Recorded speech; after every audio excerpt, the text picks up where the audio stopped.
Hindi na napigilan ng kapatid ng OFW na pinatay sa Kuwait na maluha matapos makumpirmang ang nawawalang Pinay na si Daphne Nakalabanan ang natagpuang inaagnas na sa bakuran ng kanyang amo. Nakakahinayang lalo't pauwi na sana si Daphne sa Pilipinas.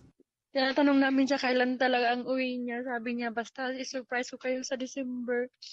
Ito pala yung surprise niya. Nang huling makausap noon pang May 2024, wala naman anyang nabanggit na problema ang kapatid. 2 buwan pa lang nawawalang Pinay bago ito i-report ng mismong kapatid ng kanyang amo. Pakiramdam po ba ninyo tinago sa inyo yung insidente? Opo, baalak po talaga na itago po. Ang hiling lang po namin na sana makauwi yung kapatid namin.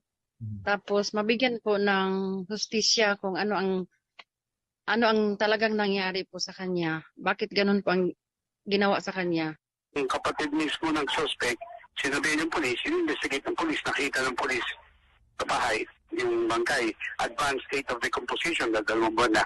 Nakakulong na ang suspect na may criminal record umano batay sa natanggap na impormasyon ng DFA. We assure the public that government will do all it can to seek justice. Malungkot na nangyari ito, katapusan ng taon.